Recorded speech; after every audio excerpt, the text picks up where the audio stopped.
Okay, everyone, are you ready? Oh, okay, this chair is going to be making noises all night. Good evening. Welcome to the Harrison Township Planning Commission meeting. Today is Thursday, January 16, 2014. I'd like to call the meeting to order at 7:06. Roll call, please. Mr. Batcha. Would you please act as secretary until Mr. Bloom joins? Certainly. Member Blum? Member Bloom will be here. He is delayed due to the weather. Member Folk? Here. Member Oglati? Here. Member Tominello? Here. Member McDougal? Excused absent? Member Batcha here. Chairman Murray? Present. Thank you. Item C on our agenda is the election of officers. I would like to make a motion to remove that this evening, seeing as how we do not have a full house, and we can perhaps include that on a future meeting. Madam with Chair, I'll make that motion Thank you. to Support. postpone. Member Till the Tominello, next meeting. Member Folk, Sorry. till the next meeting.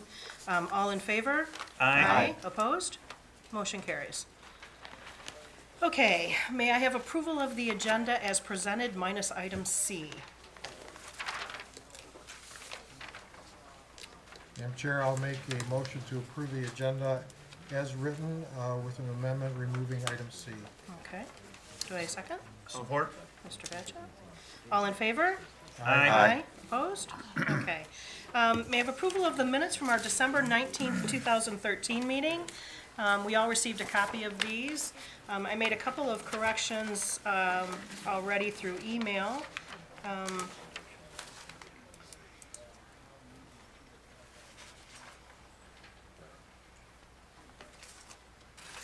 And they are on this copy. Does anyone have any other changes? Okay, hearing none, may I have a motion to approve the minutes of the December 19th, 2013 meeting, please? Make a motion to approve the minutes of the December 19th, 2013 meeting Okay, as written. and may I have a second, please? I'll second. Mr. Olgiati? All those in favor? Aye. Okay, motion carries. Okay, hearings and reviews. We have a public hearing this evening for case number 0114 RZ for rezone, Harbor Point of Harrison LLC, 16 Mile and Jefferson. Rezoning 3 pieces of property from B3 and R1C, which are business, general business and single-family residential, medium to high density, being requested to rezone to RM3, which is multiple family. Before we get started, I just want to let you know that tonight is a public hearing only, and we'll be collecting information. We'll be hearing from you all, hearing from the applicant. No decision will be made this evening.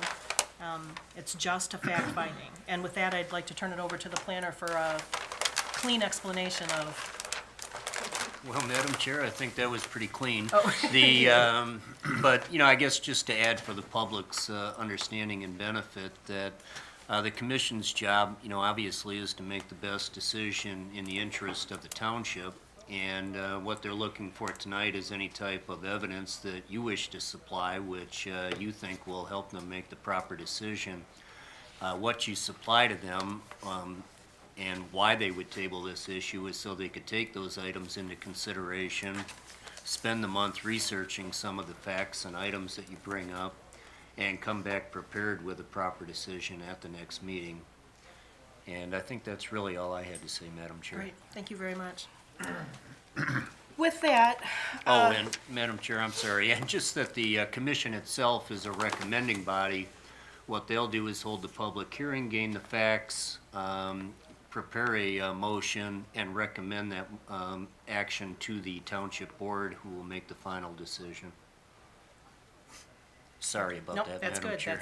That Back to needed you. to be said, thank you. With that, may I please have a motion to open the public hearing? Madam Chair, I'll make a motion to open the public hearing. May I have a second, please?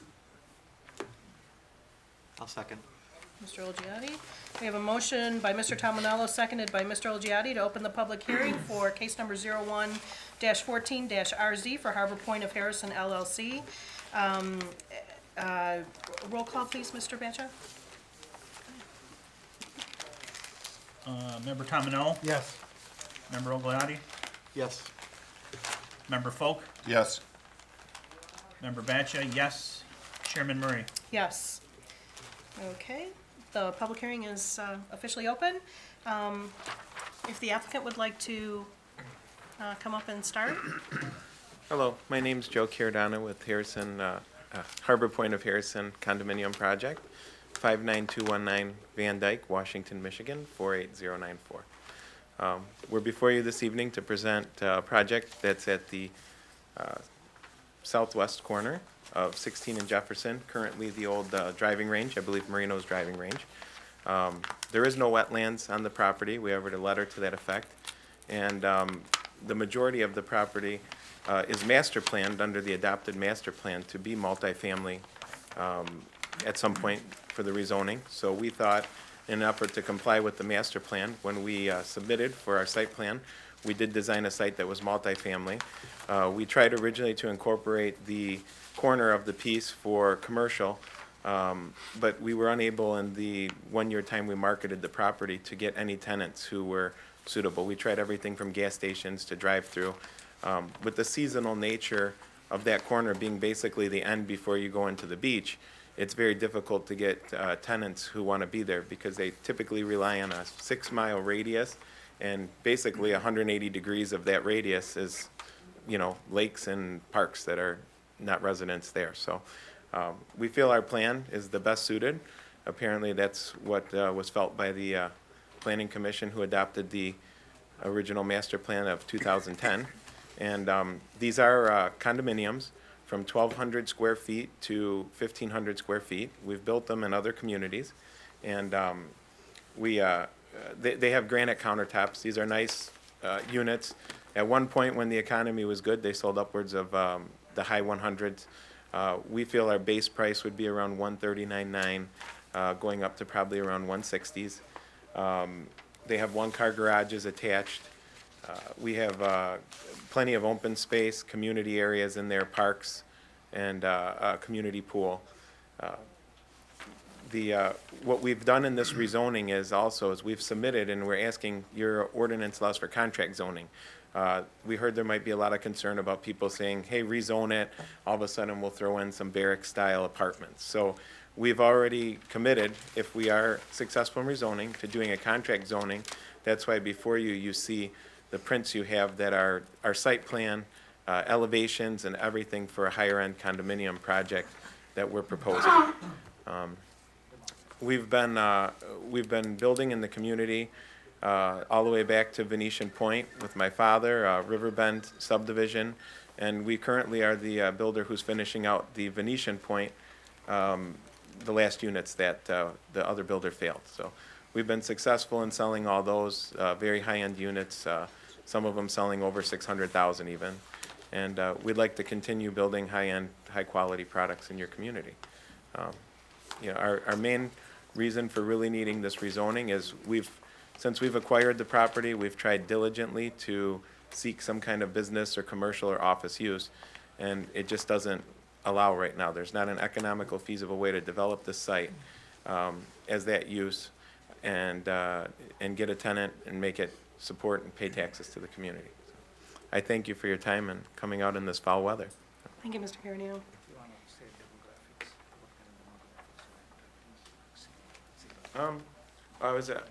The demographics of typically these units, the price attracts, we get some single women.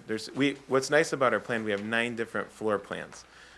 There's split levels, there's second floor ranches, there's first floor ranch units. So our buildings they're not like a townhome style, they accommodate all different walks of life. So we have several units that I can almost tell you always go to an older or senior client because it's a first floor. We have some handicap accessible units. Second floor ranch style units, single women with children like them, they feel safe, they're on the second floor, they don't have windows. Split level units with 1 bedroom down, 1 bedroom up, colonial style. So it's really a nice plan, and it attracts a wide spectrum We're not looking for young people, old people. It's not like a townhome with a lot of steps. We think it's a good fit for the community as far as demographic-wise. Great. Thank you. Thank you, Mr. Carradine. Okay, now it's time for the public to get up and make their comments, and if I could just please ask, I'm sure many of you probably have a lot of the same concerns, and we'd like to keep a lot of the repeat comments to a minimum if we could. So if someone else has already spoken before you and made a comment that you're gonna make, you're fine to get up and say, I agree, but if we could just please keep the multiple comments to a minimum, that would be great. Okay, would anybody like to get up and ask any questions of the applicant or make any comments? This is your public hearing. Please come forward and let us know your name and what your street address, please. Tim Foley, 38008 Seaway Court. I'm appearing tonight on behalf of the Point Rosa Homeowners Association of 287 homes, which we consider an upscale boating community. We've been around for an awful long time, and should these condominiums actually take effect, we'll be your neighbors. We have two concerns tonight, and then I'm just going to sit down. Number one, as everybody in this room knows, since 2008, our property values across the township and the country have actually taken an awful big hit, and they haven't recovered as we speak. And the last thing we need is to have condominiums of a lower quality than befits the community that they adjoin. And let me explain that. That property happens to be the gateway to our community. People that go to Metro Beach, people that come to our community go through it and buy it all the time. And so it is to our personal interest inside our community to see to it that it's developed properly at a very high grade. And I'm not so sure that $139,000 to $160,000 is exactly what I would endorse. Secondly, and this is very important, 10 years ago, this is not the first attempt to build condominiums. In 2004, the Heritage Plan was put forward, and that was a PUD, a PUD, a Planned Unit Development, which I would strongly suggest you put into effect here, because it gives you more control in planning than to turn it just over to a wish list and see how it turns out. I don't think you have that control under this RM3. Finally, let me say this. The developer at the time had committed initially to take the drainage water north across Metropolitan Beach Road and then into our pumping station and out to the lake. It was determined that the township could not afford to do that. The developer decided it was too costly to do it himself, and so they backed out of the whole thing. They tried to get us to allow them to to send their drainage into our canals, which we refused to do, and will still refuse to do. And we'll defend that refusal in court if necessary. And I just want to say that up front. I haven't asked the gentleman behind me any questions about their plans for drainage. I just want them to know where we stand. Thank you. Thank you, Mr. Foley.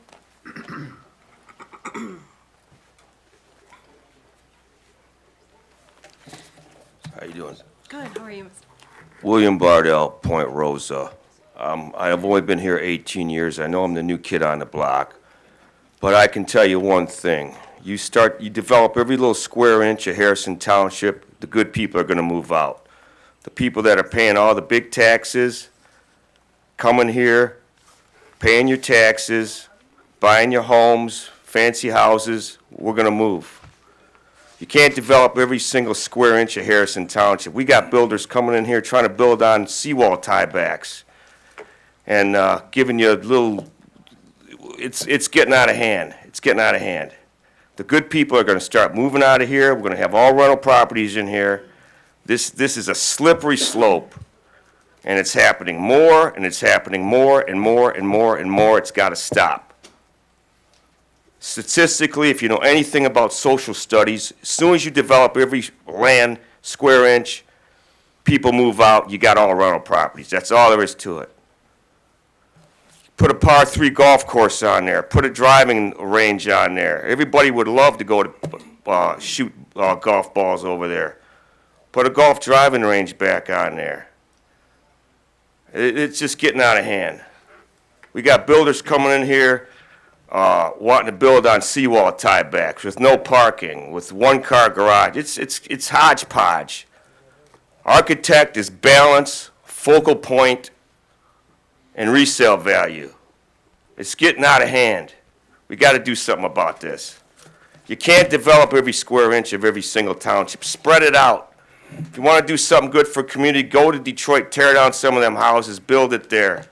Build it downtown, build it in Midtown. This is the suburbs. It's getting out of hand. Thank you. Thank you, Mr. Bardell.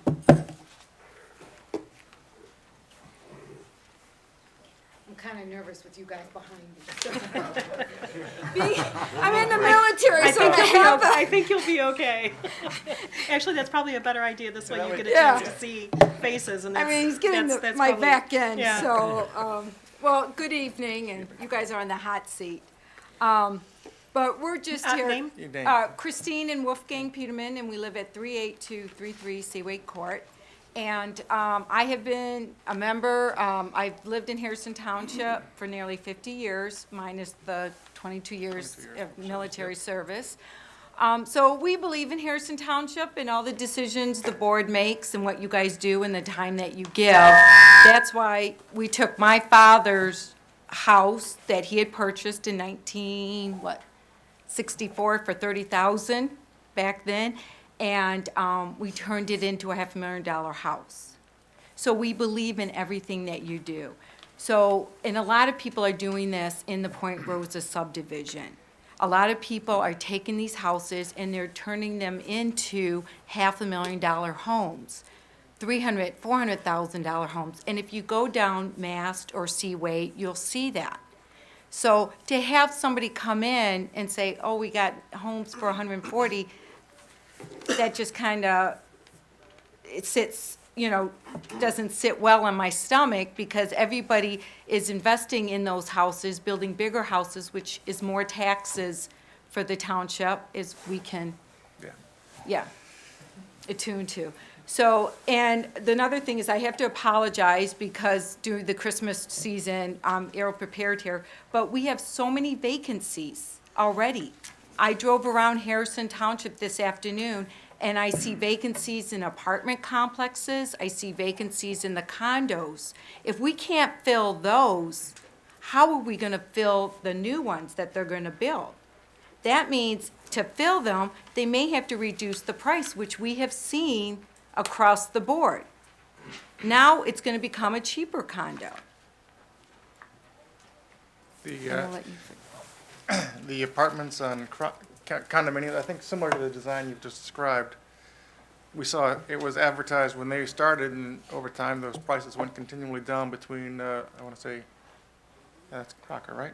Between Speedway and the Kroger, those condominiums there. Right, They started right. up higher end and then went considerably lower in cost as well. Likewise, a concern of, traffic increase, excess capacity, Mark was already touched on. Increased police calls due to the increase in crime. Within bringing so many people into another area, there is a concern for that.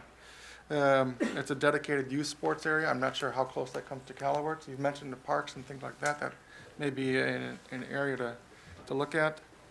And then, what's the number of planned occupants in there? And it's again a constrained area that brings in other concerns in drainage with the traffic, accidents, things like that. But I agree with the other gentleman here. It's a viable commercial area.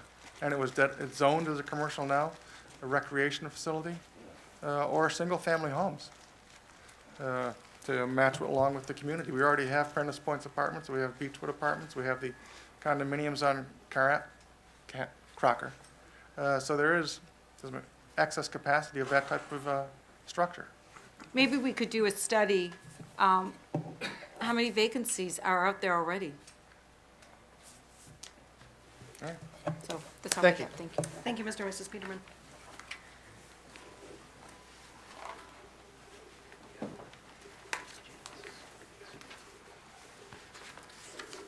Good evening. Hi.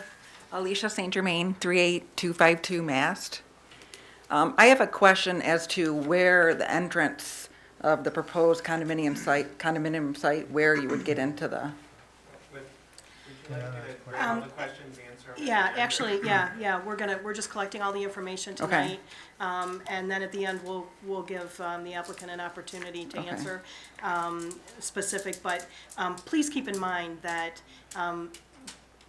this is just discussing the rezoning, not the extreme particulars okay, regarding the development, okay. because that's, Well, it's a concern, and it's a safety concern. Right there at 16 and Jefferson is probably the busiest point of that bike path that goes for miles and miles. I mean, when you turn right onto Jefferson, especially during those hot summer months, if you're not careful, and we've seen it, ambulances there, and people are crossing, there's children on bikes, it's a huge concern. So to have an entrance, whether it be on 16 Mile or Jefferson, and there's that bend there also, I find it dangerous. So not only is this not good for our community, it's could potentially be dangerous to our children and to the pedestrians on that bike path. And secondly, others have spoke about, Kroger's, our only grocery store in the township, I won't even go there anymore. It's run down. You have people in the Metro Towers and then the other condominiums that were supposed to be upscale. There's a bunch of creeps in there. I don't even go to our local grocery store. True story. Probably ask any woman in here. Thank you. thank you.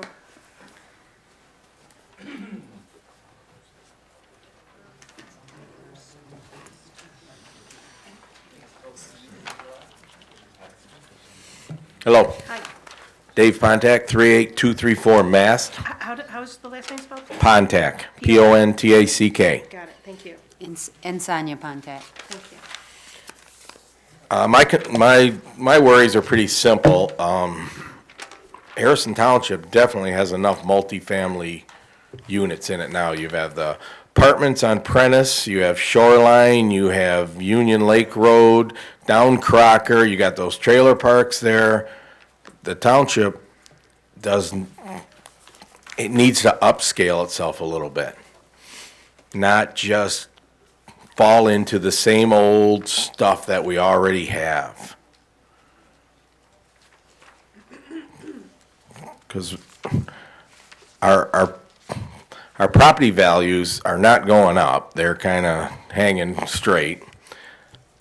139,000, 169,000, whatever. I agree with the gentleman who already spoke. I don't think they'll get those prices. That's their dream. I don't think it'll happen. And I'm a part of the Point Rosa subdivision too, and I stand fully behind Mr. Foley here with his actions that he plans to take. Hi, good evening.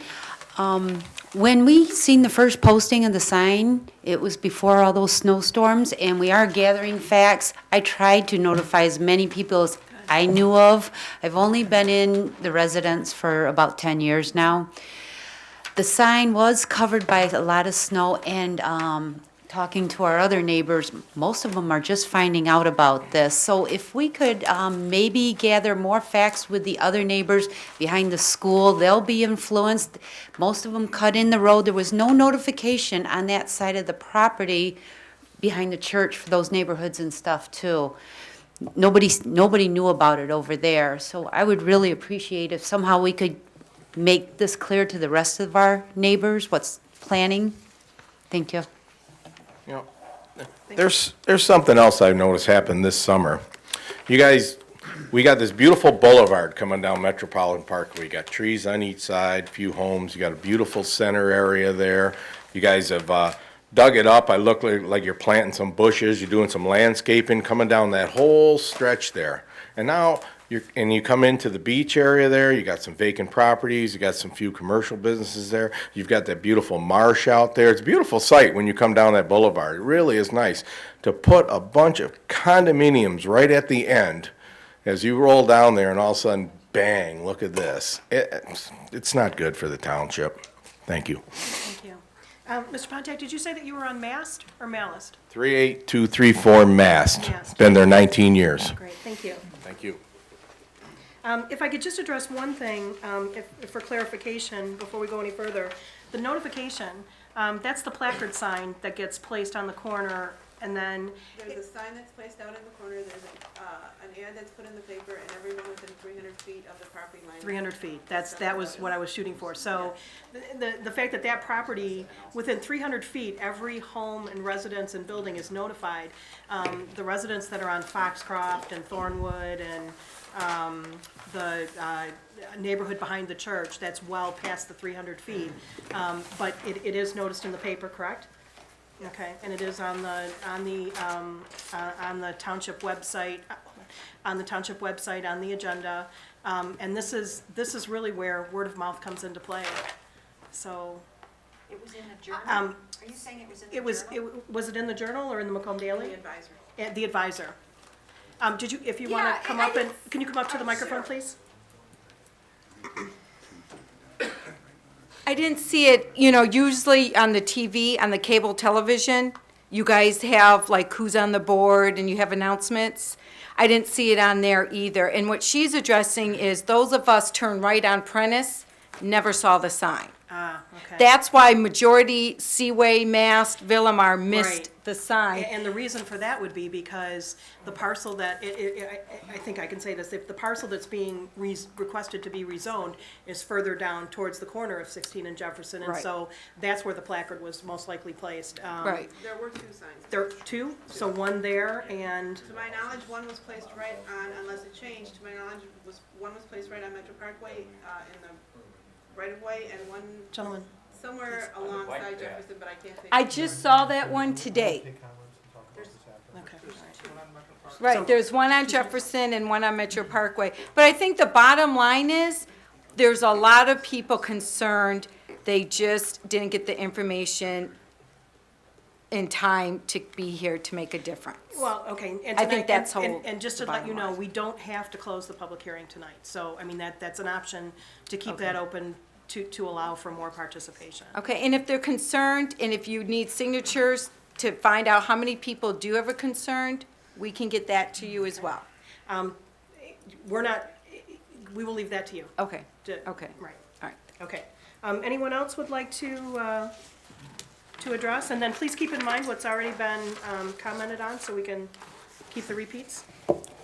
Good evening. My name is Matthew Drozd, 38062 Seaway, And how's that last name spelled, please? DROZD, Thank you. just like it sounds. That was a joke. There's a couple things that I wanted to address. First off, I'm also a developer, so we're currently redeveloping the Macomb Mall, the Saginaw Mall, the Bay City Mall, Centerpoint Mall. So we've got a little bit of experience in this. But the first thing that struck me odd is your primary purpose of redeveloping this property is because you couldn't find a commercial tenant. So to me, that says you don't have the township's best interest in mind. So, If we could, if no back and forth, we're just, Sure. if you could address your comments, and then we will collect all the information and address at the end. Sure. Thank you. So again, that's just what I heard via his opening statements. I guess the remainder of these things are in no particular order, but I would like to find out what their credentials are to see if they have prior condo development experience. As a developer myself, I oftentimes go in and purchase developments that have flopped. So depending on how they plan on funding this, if it's leveraged extremely high, what's going to happen is if they don't sell the number of units that they need to, it's going to go back to the bank. The bank's going to call somebody like me, and I'm going to end up selling it to somebody who does low-income housing to make money on it. Ultimately, it's not the best for the community. R3, in addition to condos, is anything multifamily, if I'm not mistaken. That's It's true. apartment, it's low-income housing, it's anything multifamily. So there's nothing blocking this from ultimately going back to the bank and becoming low-income housing. Additionally, with the absorption rate, with the existing multifamily properties, it's gonna take at least 2 years for everything to be full. So if that's the case, $139,000 to $160,000 for a unit, it's not feasible, because in 2 years, that's what it'll take for the remaining developments to be leased up or sold. So with that being said, there's no way that you can hold your prices and still pay back a bank note if you're doing any sort of leveraging on this whatsoever. And I guess the last thing that I'll make is, you mentioned that there was a 6-mile radius for any decent retail tenant. I would disagree with that. 3 miles is the maximum that anybody's gonna drive to get their gas. I mean, who's gonna drive 6 miles to get gas? It just doesn't make sense. Or, you know, groceries, you can typically find something on your way home for that particular radius. But with that being said, I also happen to represent Kroger in their expansion throughout the state of Michigan, and that's the #1 Kroger in southeast Michigan right now. So with that being said, if we add additional residents, what's that going to do? Because parking there is already extremely difficult. You know, the traffic patterns that we have at that particular intersection are extremely tight right now. That's pretty much all that I have. Thank you. Thank you, Mr. Gross.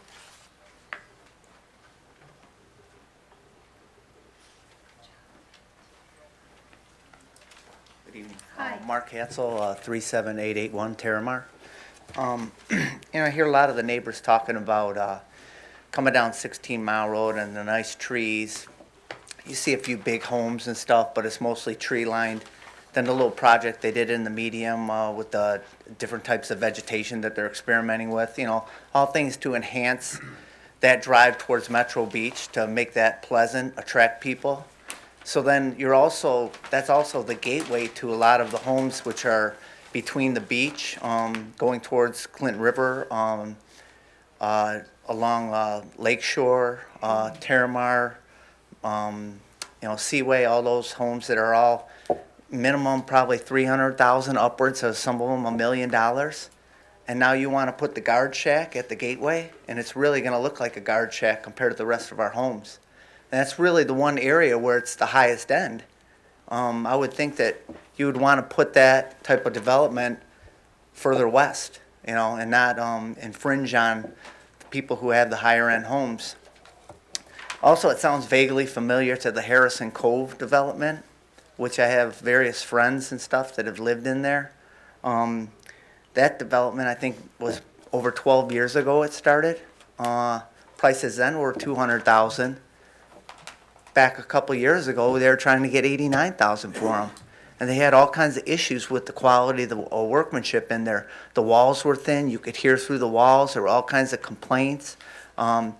Basically, it turned out to be a mess.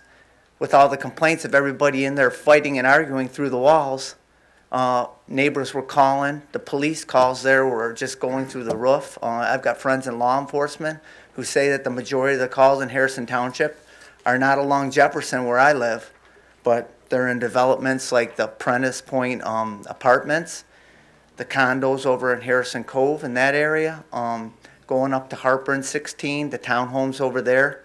You can pick out any of these areas and you can concentrate the majority of the disturbances and stuff there.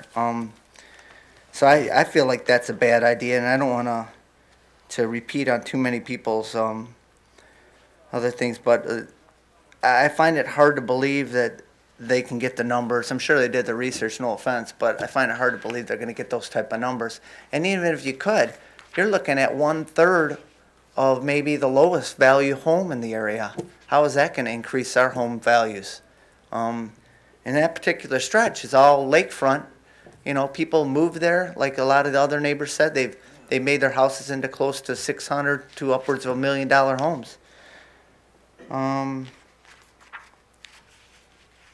the other really bad area, I guess, that stands out most of all would be the development by Coleridge, by Beechwood Apartments, all the way from right off of 16 and Shoreline, all the way to South River Road. There's all high-end homes in there, but where's the biggest amount of problems coming from? Beechwood Apartments right there.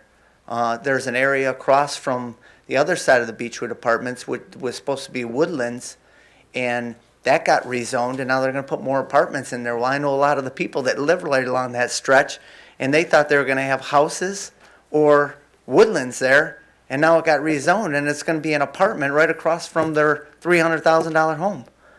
I just think it's a bad idea all in all, so that's just my opinion. Thank you.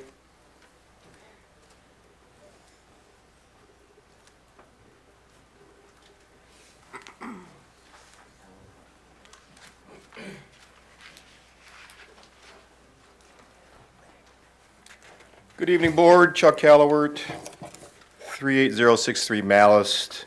I'm also here representing my family who has property within the triangle of 16 and Jefferson there. Just at this point, it's kind of preliminary. I would object to the RM3. I think the density relative to the master plan and the buffering between single family and RM3 isn't going to be there. I did look at the concept as far as the frontage along Jefferson. I would oppose the retention or detention pond style. It looks like it's a very steep banked type of pond and probably going to end up having to have a fence around it and end up being quite unsightly. And I think the master plan speaks to having, especially in main thoroughfares, more of a nautical theme, more natural pond-like, like maybe what looks like in front of like Village Green, something like that, as opposed to the deep bank retention ponds that you see around the community that become pretty unsightly after a while. Certainly wouldn't be very attractive right in that area. Drainage is a big issue around there. That whole triangular area of Jefferson and Prentice and 16 Mile has been re-engineered, only to become worse and worse. And a lot of areas within that area are stagnant now and have no outlet whatsoever.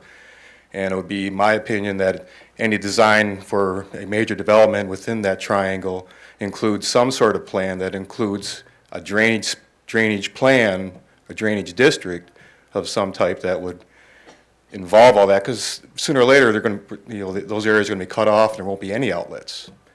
And as it is right now, majority of it's undeveloped and it pretty much all of it soaks in. And there are some areas where there's kind of a man-made retention pond that has no outlet, that the water lays there for weeks on end, that borders that property and a property adjacent to my family's property.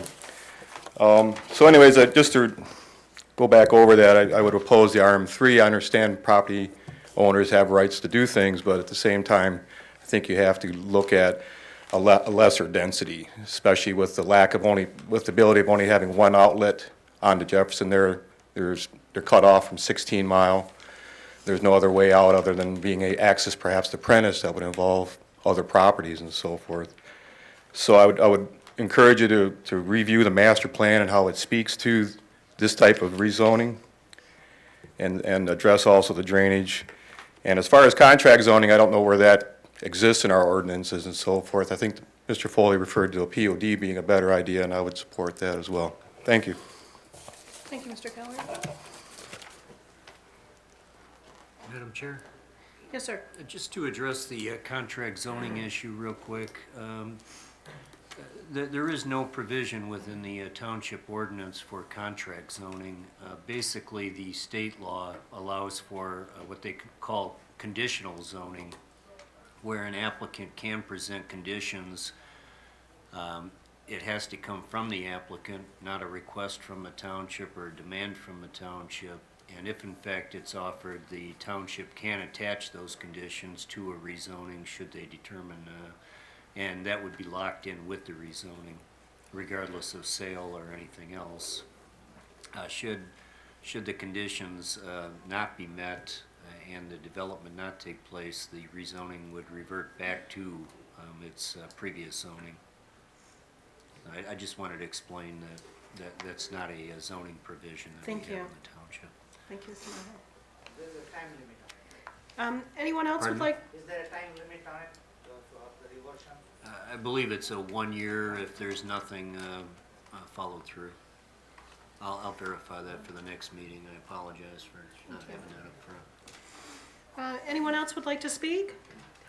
Please come forward. Hello, I'm Nancy Watts, and this is my husband Ed Zarzinski. We live at 38500 Jefferson. I have lived there for 28 years. and I do live on Jefferson, almost right across the street from this property. I'm very, very concerned about the traffic. I'm very concerned about you wanting to increase the size of Jefferson. It's a beautiful community. This is the pearl of your community, Boatown.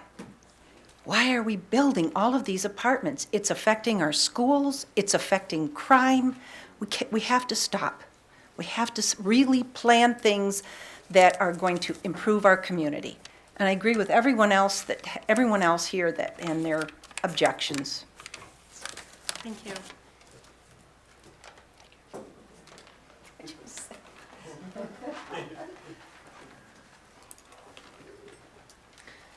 Okay, anyone else? Any other comments? Lots of people here. This is your opportunity. Okay. Well, at this point, the applicant has heard the concerns. If you're able to come up and provide some information and answers, that would be great.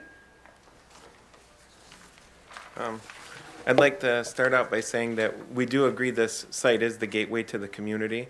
And I'm glad that many of you guys have done well and can afford very expensive homes. But please think back to when you were kids and starting, and your first home was a starter home or a condominium or an apartment. Our communities are, right now we own the property for cash. Our company has done over 100 million in transactions. We also buy debt, like the gentleman said. So we purchased this property from someone who lost it, and our intention is to do a good job. We've not lost a community. But the drainage, one of the first questions you brought up, we do not intend to drain into their canals. We have an alternative plan for that. A lot of the people are worried about traffic. The property is commercial, whether it's a Kroger or a shopping center or something there. I can say a commercial shopping center is going to bring a lot more traffic to this site than the residential homes that are going to be there. Typically, you'll have people leaving in the morning, coming, maybe some students. We're not looking for a super high-density project. We only have 8 buildings. They're very attractive buildings. The plans and sites have been submitted, and this is consistent with the master plan. We did take into account what the township wanted when we submitted this site, because the master plan calls it out to be multifamily.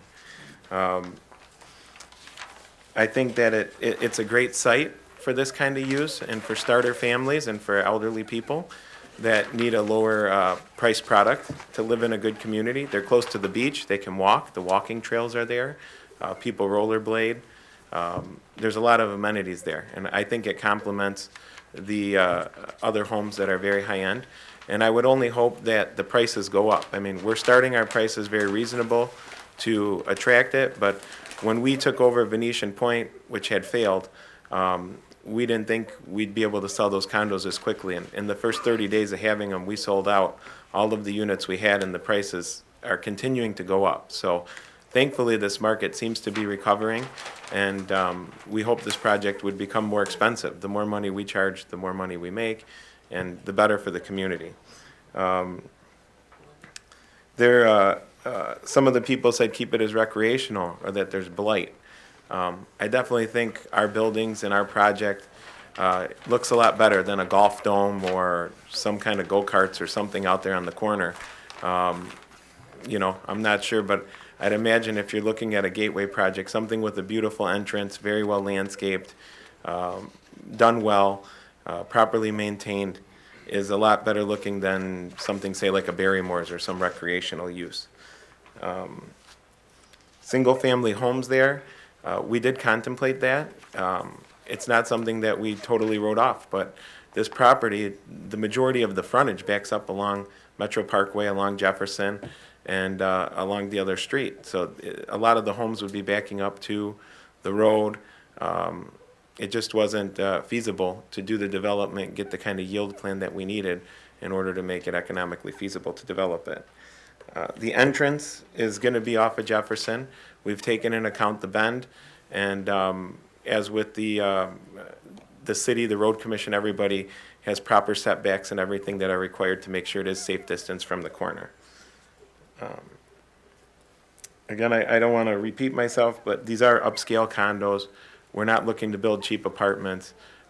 Typically, all of our units have granite countertops, stainless steel appliances, some kind of a wood flooring in the kitchens and throughout. We did come in on our own accord with the conditional zoning or contract zoning, offering all of the, that our project is what it is, so that we can't come back, get it rezoned and turn into apartments. And, the detention pond is not too steep. It will not have a fence. We intend to have a fountain in it. And it was gonna be part of our landscape. And actually moving that pond up to the front was a design that we thought was keeping with the nautical theme, having the water there with some fountains, with the stone walls and the gates and things that we were gonna do. So, I think that's pretty much all the questions that I had wrote down here. So thank you again for your time, and we appreciate all your input, guys. Thank you. Okay, we've heard from the residents. Does anybody else want to speak? Have any other questions? Yes, please come forward.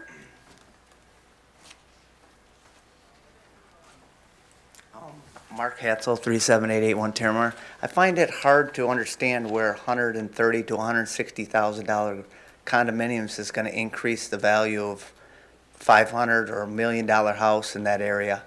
It is the little gem of the community with the beach being there, and I think maybe you should go west. And if you didn't want to build houses, it sounds to me like you're looking to get as many people in there as possible, you know, at the cheapest amount of money to make it feasible and make it worth your while. Thank you, Mr. Hansel. It was mentioned previously that there were 8 buildings listed on the site plan that was presented to the township, and I believe that's, I want to say 120 units. So 120, perhaps 240 people, maybe more, for families with children, potentially. Anyone else? Mr. Bardell? Yeah, William Bardell, Point Rosa. I have some friends in Macomb County Sheriff's, and they told me that all the calls always come 99% of the time from the apartments, condos, and all those places. The guy whose brothers, all his brothers are policemen, and I've known this guy since 5th grade, and he tells me a lot of stuff. The other thing is, you could have a nice par 3 golf course there, or a summertime golf dome there, like not a dome, but maybe a small little pro shop, and have the golf range in the back. That would be perfect for the community. A lot of people golf. Everybody would like to go there and shoot some golf balls over there. You know, just developing every square inch of the township is going to devalue our properties. It's going to bring our property values down. We got enough hodgepodge in Harrison Township. We're trying to get away from the hodgepodge. We want balance, focal point, and balance. You can't develop every single square inch. Put a par 3 in there. You'd make all kinds of money. Put a golf range in there. Make all kinds of money. All right, thanks a lot. Thank you. Okay, anyone else? Yes, Mr. Droz. One of the things that I did not hear the answer to is, you said that you purchased the property for debt, but I'm curious if you're financing either the infrastructure or the buildings. No? We don't have to answer that. There's no financing whatsoever? We don't have to answer that, sir. Okay. That's not, that's our private business. Sure, that's fine. One of the other things, he mentioned that the fountain, they're gonna put a fountain in the retention pond. Well, the biggest reason that people put fountains in retention ponds is for the stagnation. The stagnant water, of course, causes mosquitoes and other insects to accumulate. And then the last point, or there's 2 more things rather. You mentioned that there was 120 units that are being proposed. Well, at the purchase price of $139,000 to $160,000, I'm guessing that the average household income there is probably somewhere in the $40,000 to $50,000 price range, which is less than half of what it currently is for residents and single-family homes in the Point Rosa subdivision. So with that number, I mean, you could do half the number of single-family homes, and the revenue to the township would still remain the same.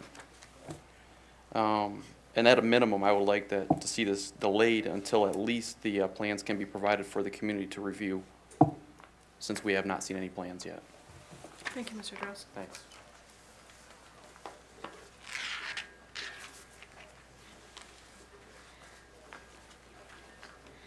Okay, as we continue our fact-finding mission and information collection, if none of the residents have anything else to ask? Yes, please come forward.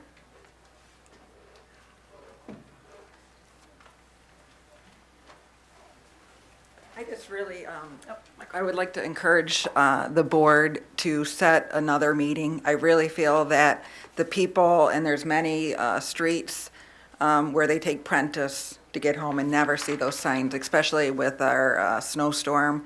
I just really feel that not enough people know what's going on in our community and our boat town. And then I just want to add one more thing regarding the traffic. You're talking 120 units, double that in cars. I don't see how Jefferson on that curve and that bike path is going to handle all that traffic. I don't. I just think it's very dangerous and bad for the community. Thank you. Okay. Yes, please come forward. You mentioned, sorry, Wolf Peterman, 38233 Seaway, sorry. Just one other topic on you mentioned starter family homes, also the capacity at the schools in the local area. Lobostal is already at capacity. Anschutz High School is at capacity. The classrooms there are already in excess of 35 students per at the elementary class, so that's another factor to bear on the quality of life for the township. Okay. Thanks. Thank you, Mr. Peterman. Yes, sir. Robert Bordeaux, 38300 Jefferson. Just the comment I have to make, the communication is very accurate what they're talking about. I live on the corner of Jefferson and Terramar.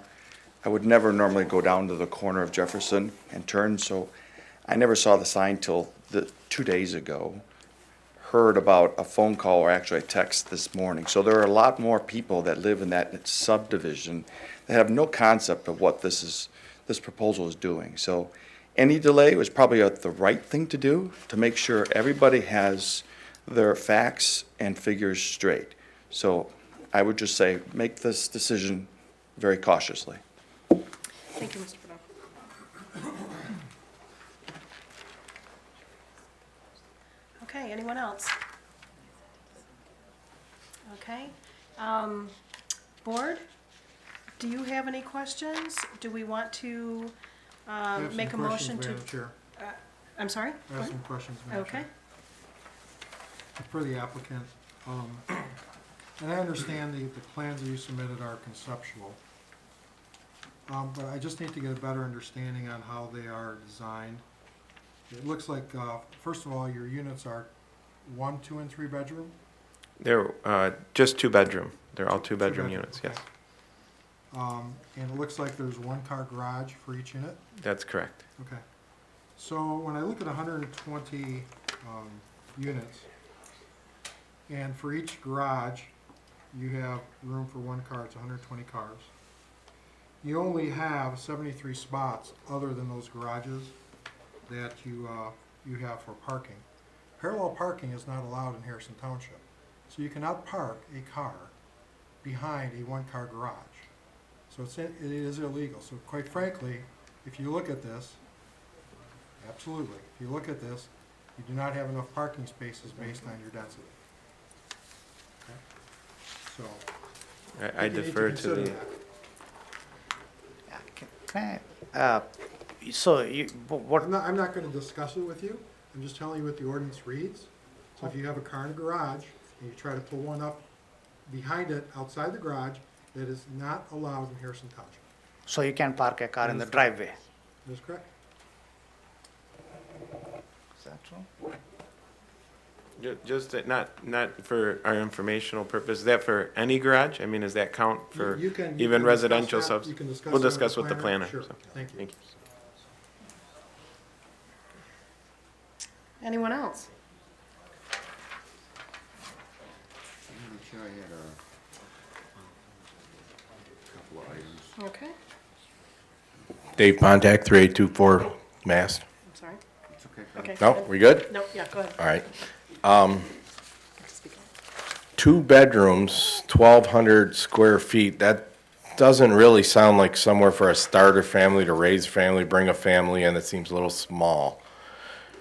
I think everybody knows that little Johnny and Marie and Sarah's not gonna move in there. The element, you normally moves into multifamily dwellings is not the starter family type people. It's a different element. Thank you. Thank you. Mr. Folk. All right, I had a couple of questions for Mr. Newmer. Oh, could you turn your microphone on, please? There we go. I have a couple of questions for Mr. Newmer. Can you tell us what the availability and adequacy of the existing utilities is? We've taken a preliminary look at this. We've done some, actually a little more extensive look at the sanitary sewer. The sanitary sewer in the area has capacity. However, the downstream sanitary pump stations at Coleridge and Prentice and at Ashland do not have capacity at this time. We had talked to developers about if this project were to move forward, that they would have a responsibility of creating the capacity that's necessary in those pump station facilities to accommodate their additional flow. And do you have, can you share a thought with how that would be accomplished?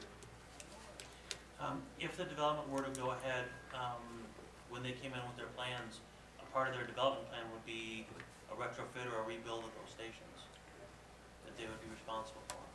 So it would be increasing capacity, not rerouting or anything, increasing existing capacities. Right, the existing pipe network that's there has capacity, but the pump stations are a bottleneck. They have, the pump stations have less capacity than the pipes do. Okay, so it would be the developer's responsibility for a unit this size to increase the pump stations? Well, I guess that's more of a policy decision to make, but from my perspective, the township doesn't need to increase the capacity of the pump stations now because they're adequate for what you have. I know that there's no plan in the immediate future for the sewer and water department to replace those pump stations. It's not on their capital improvement plan, it's not on the 5-year list. So that's not something that they're gonna be doing as a matter of course. Were the township to do it, you would be looking at assessing the entire service area that's tributary to those facilities. But in this case, since the township really doesn't need to improve those facilities, it would be my position that if the developer wants to build a facility and have a place for the sewer to go, then they need to create the capacity to do so. But ultimately, that's gonna be a policy decision that has to come before the board. Okay. We actually did pay to have the study done on the sizing for Mr. Nurmer, and we did tell them if we move forward and get approved for the site, we would increase the capacity at the pump stations at our expense. So. Okay. And that would also benefit the rest of the community, because those pumps, from my understanding, get maxed out at sometimes during heavy storms because of other water coming in from Selfridge and things like that. So it would be a benefit on top of just, we wouldn't only do capacity, we would try and do a little extra, more than just what we need, so, to accommodate the future. Thank you. Then, the other question, Mr. Newmer, would be impact on the surrounding infrastructure. Mainly, you basically answered my first question and second question with that answer there. Is there any additional impact on the infrastructure other than the pump station? The drinking water system in that area is fairly robust. The water mains are large. We could extend water service to the project without having any detrimental impact to the township.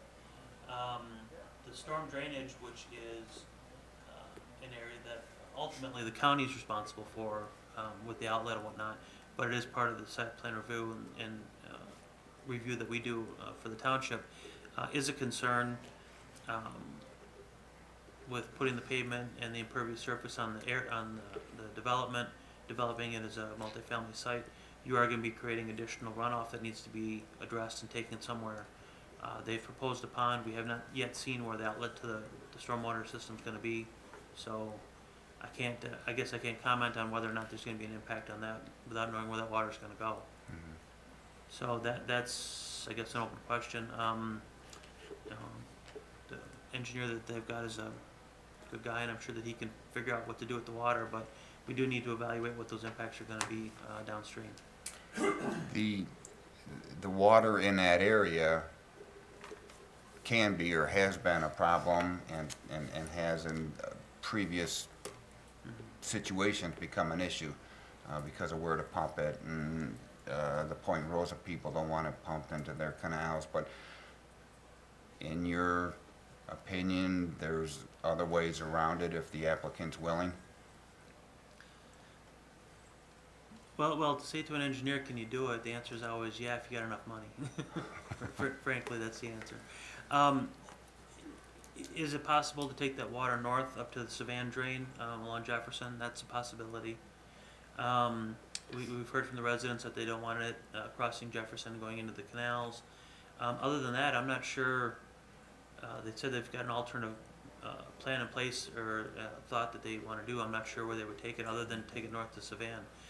It's feasible. I mean, you can put in a pipe and you can put in a pump and we can move the water from here to there.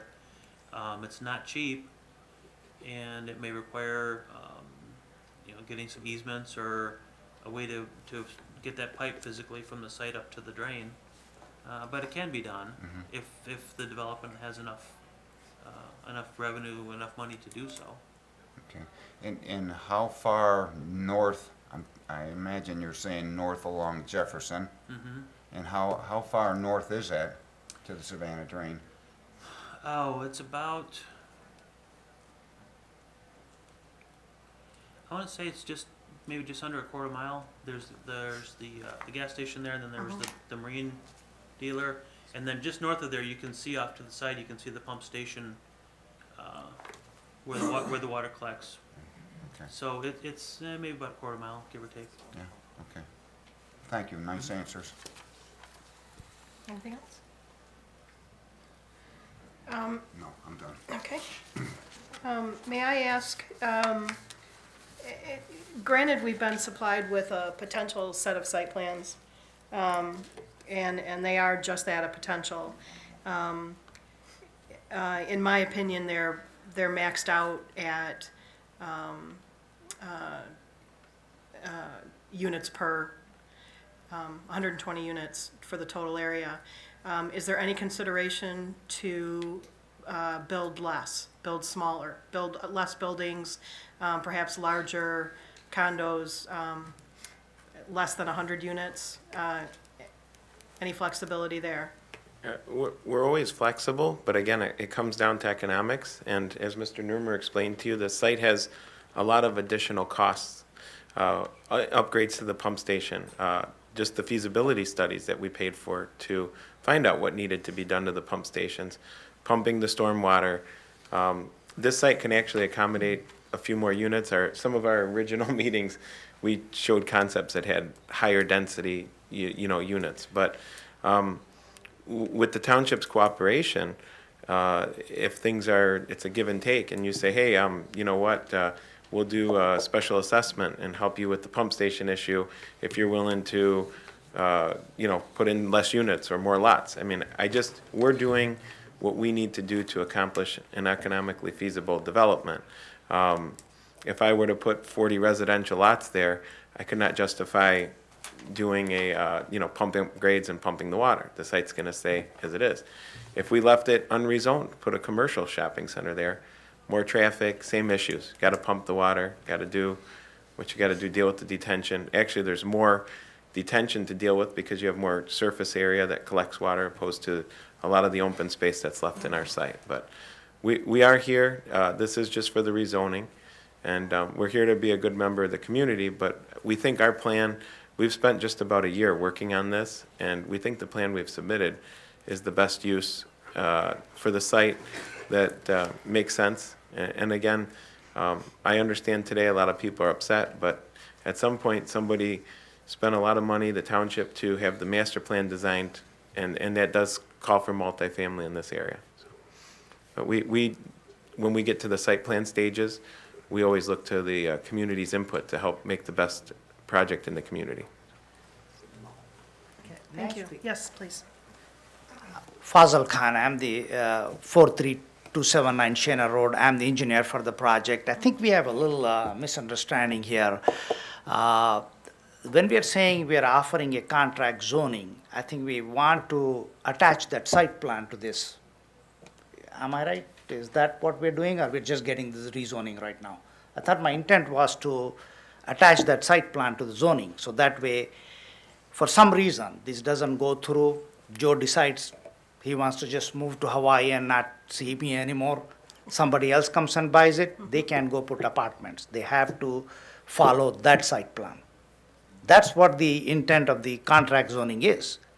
So if we just do a blank RM3 rezoning, that's a whole different application, that's a whole different process. The whole reason I came up with the contract zoning is because there is no flexibility in the future to change the site plan.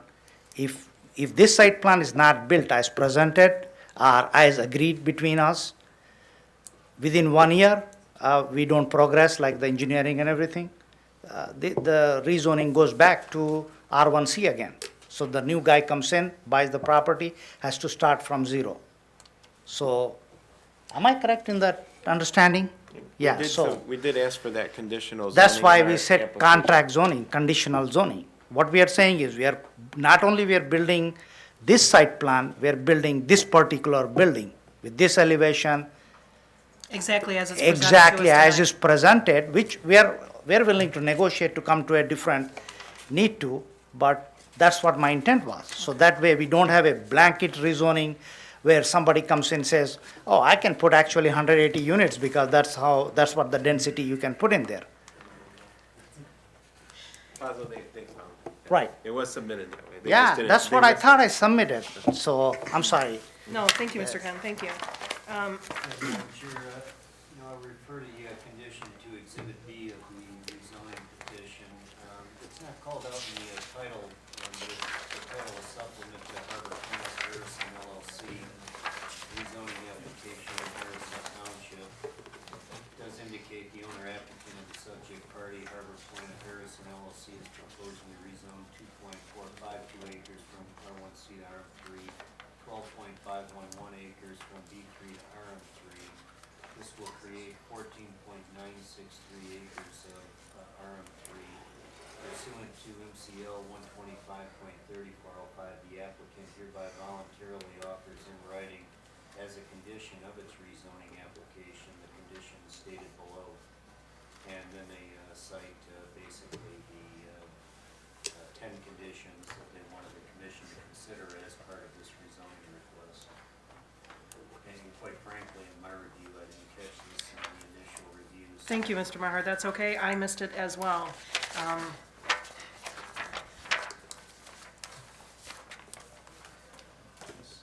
Chairman, can I speak? Yes, Mr. Khan, please.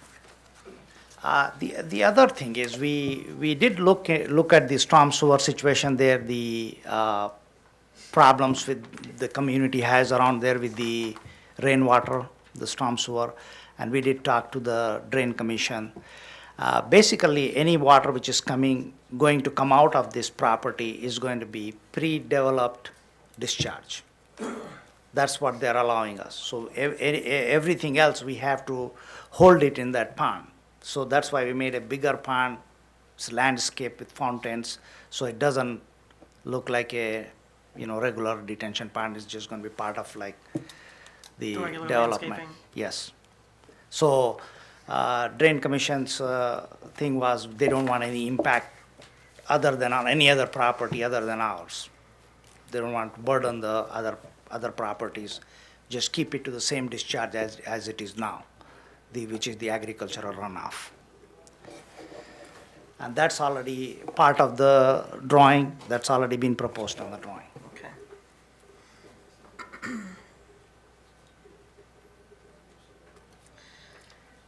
Sorry for the confusion, I should No, have no, no, spoken that's earlier. okay, that's okay. Thank you, Mr. Khan. Mr. Maher, question for you on the RM3.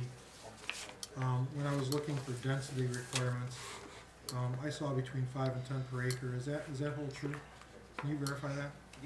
What the master plan calls out for this site is multiple family, and what it's indicating is the range of the multiple family zoning designations, not just the RM3, would range from 5 to 10, I roughly believe. 10 Okay. per acre, based Okay. on the setbacks. Now, all of that can vary based on the topography, geographic conditions, and the site shape itself, so. Sure.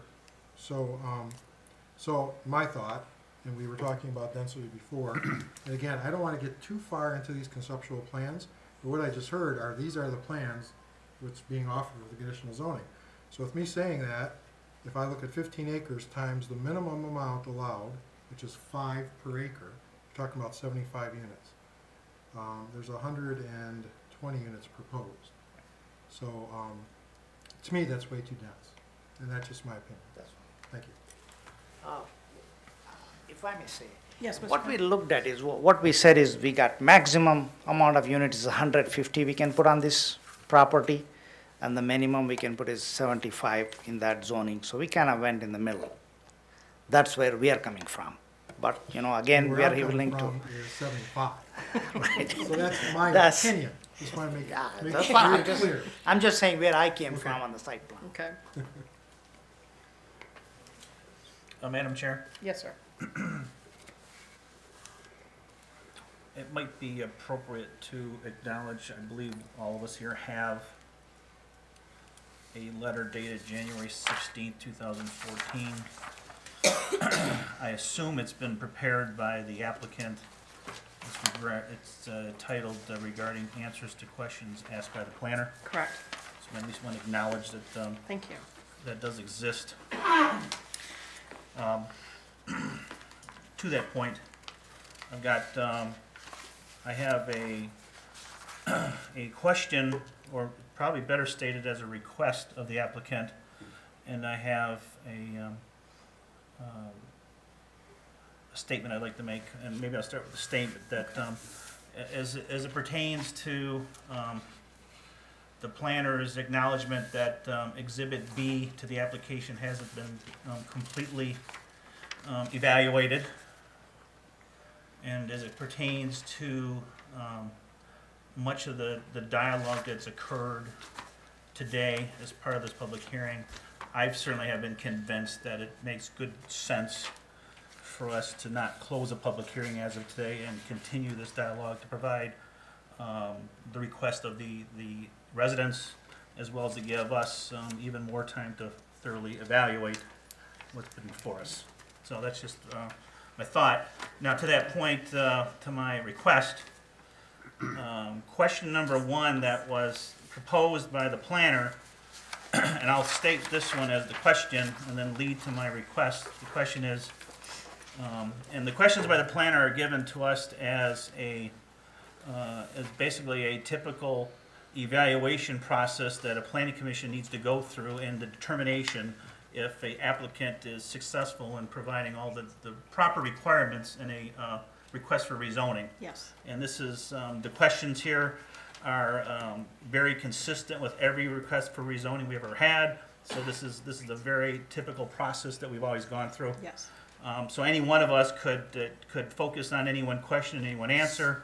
The one I wanted to focus on as part of today's conversation to give the applicant sufficient time in order to respond to it is in fact question number 1. And the question does state, for our evaluation, can the property in question be reasonably developed as currently zoned? The answer is, by way of the applicant, I'll restate, it just says, in our opinion, the property cannot be reasonably developed as currently zoned. I've not been convinced just by the statement that that's true. So, and in support of a request made, or a statement made by another resident, I did find that statement to be of some substance. which is the property is currently zoned as B3. So in my opinion, I'd be looking for more evidence to show that you really did thoroughly vet out the marketplace to prove that it cannot be reasonably developed as currently zoned. In my opinion, just stating that's your opinion it can't be is not sufficient evidence. So the request, which I'm not asking for you to respond today because I realize it may take some time, it's just my request is to provide further documentation to support your opinion. Okay? Thank you, Mr. Basha. Actually, since you opened that door, let's go through that door. There are 11 items on our planner's letter to us and to the applicant, items that we need to take into consideration. And I'll cover a few of those. You covered item number 1, can the property in question be reasonably developed as currently zoned? Is the proposed zoning consistent with or contrary to the master plan? Is the current zoning designation consistent with or contrary to the master plan? Are the current and proposed zoning designations consistent and compatible with the surrounding zoning designations? What are the land use patterns and characteristics of the surrounding area? Is there sufficient land set aside within the township zone for RM3 uses? What is the current availability and adequacy of existing utilities? What will be the impact on the surrounding infrastructure if the land is developed under the requested zoning designation and under the current designation? We must take these items into consideration, every permitted use under the requested rezoning designation, as well as the potential impact on the surrounding property and the community. Does the current zoning reasonably advance a legitimate governmental interest, that being the protection of the health, safety, and welfare of the general public? And is there an identifiable public economic need for the rezoning? These are the items that we're taking into consideration, in addition to your comments and information that you shared tonight. Hearing those, are there any other comments from the public? Yes, please. Andrew Peterman, 38233 Seaway Court. What is to stop people buying the condominiums to renting it out to lower income families? And then also, being a senior at the high school, I know that the high school is maxed out and they just expanded, which is still trying to walk through the halls, it's already crowded. You can't even get to your class on time. So, and then also, have you ever driven down 16 Mile during a summer day when it's crowded? It takes you an hour to get 3 miles. Thank you. Thank you, Mr. Peterman.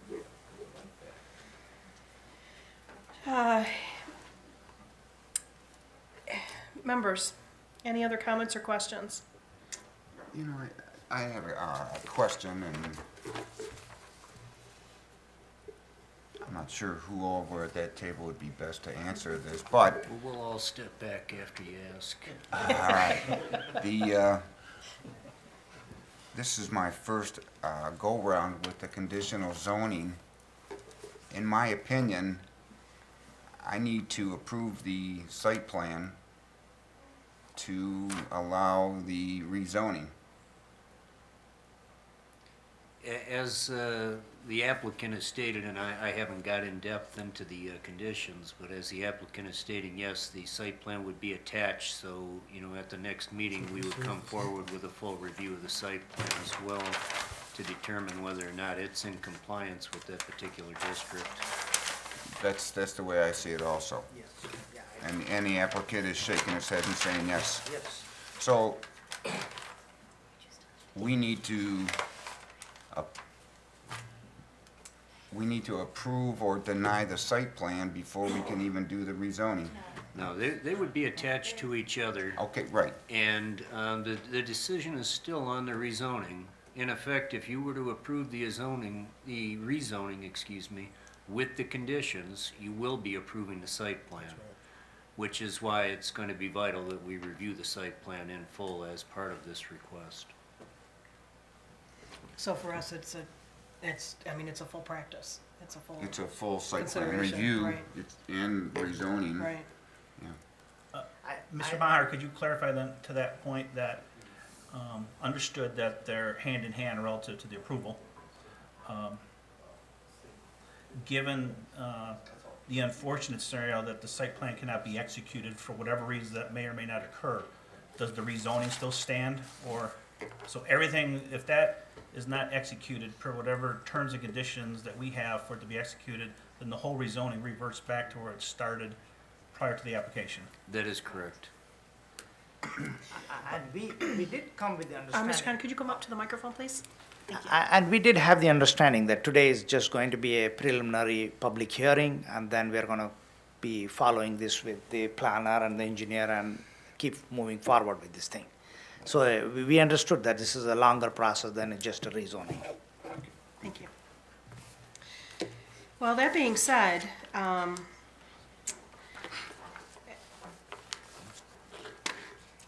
You have to keep the public hearing. open. right, I was just gonna say, We can't close the public hearing, no, Art? no, I would be looking for, a motion first off to keep the public hearing open. I believe we would have to go date specific.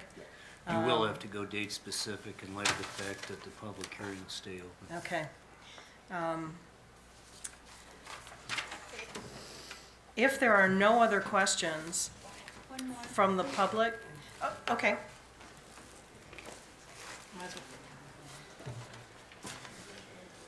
Sonia Pontat from Mast.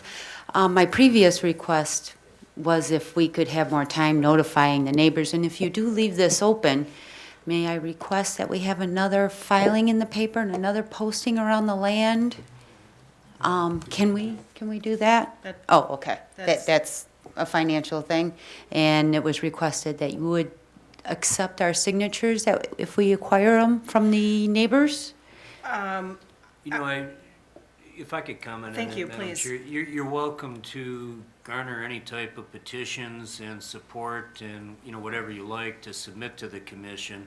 It certainly can't be a basis for their decision. Their decision has to be based on the master plan. It has to be based on all of the criteria that the chairperson read earlier. And, you know, while, you know, it does show the community's interest and so forth to the commission, and I won't say it has no validity, as part of the actual decision, it cannot have any validity. Otherwise, if in fact, whether it gets approved or denied, it will diminish the township's stance with regard to any type of litigation, so.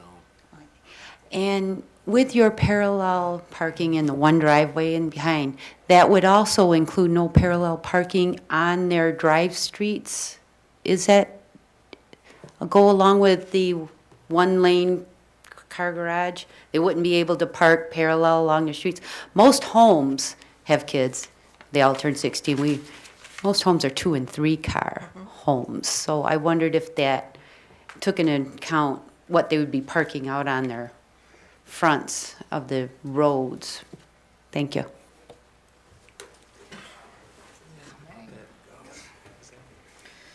Okay, thank you, Mr. Pontiac.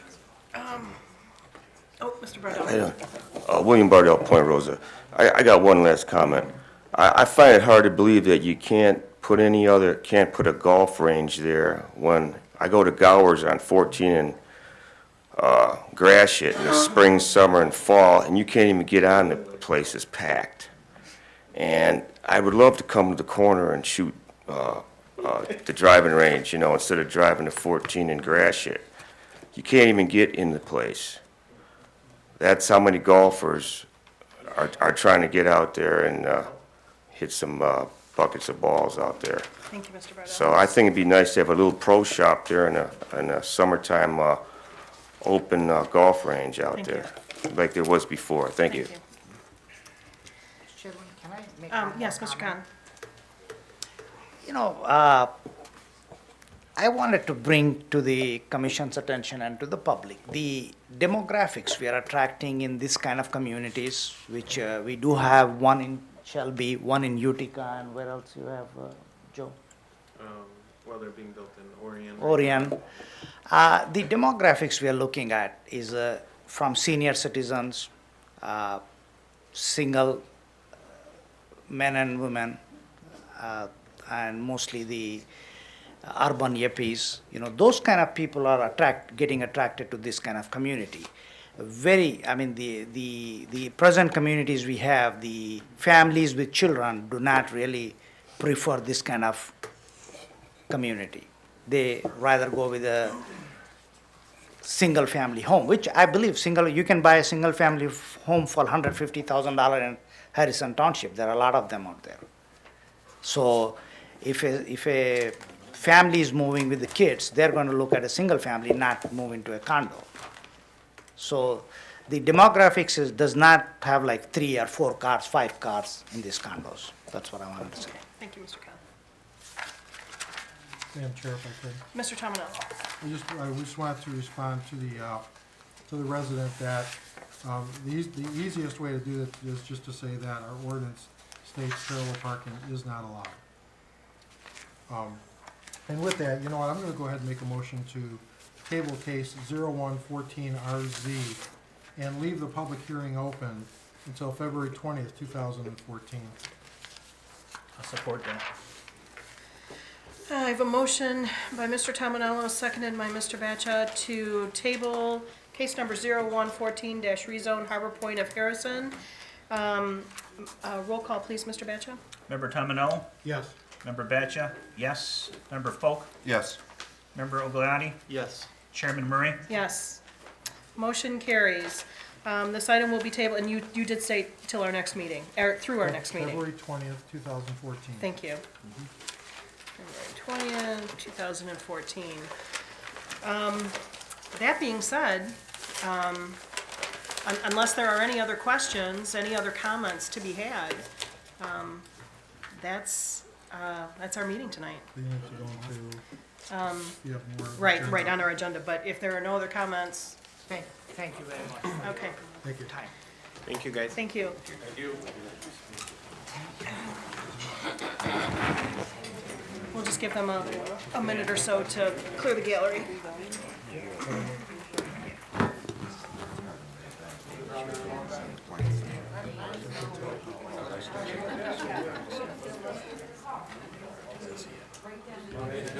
Hey, how you doing? How you doing? Please. Ladies and gentlemen, we still have the rest of our meeting so if you could take your comments and out into the hallway, please. Thank you.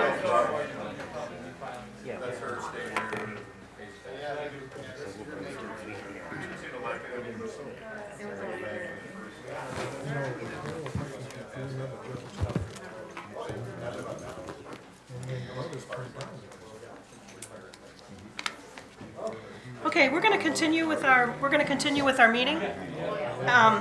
We're going to move into unfinished business. We don't have any, no news business, no correspondence. Comments from the planner. Just Madam Chair, we've entered the new year here, and Happy New Year to all of you, by the way. Thank you, same to you. And, I think we're really at the point where, I know I would like to get this new zoning ordinance off my desk, and I think all of you are kind of anxious. Agreed. So, I would like it if each of you could spend a little bit of time and audit, the document, figure out what you feel is still missing. I know I've made most of the changes we've talked about in the committee, if not all of them, and I'm going to do an audit to make sure that the final changes were put into the draft. And, via email or phone call if you notice something. And I'm not talking about stuff that we've already addressed in committee, because those are things I've addressed. But if you notice something else beyond what we've discussed that you'd like to see addressed, if you could let me know ahead of time, I can at least bring something for discussion, and we can get that document moving, so. Let me ask a question then.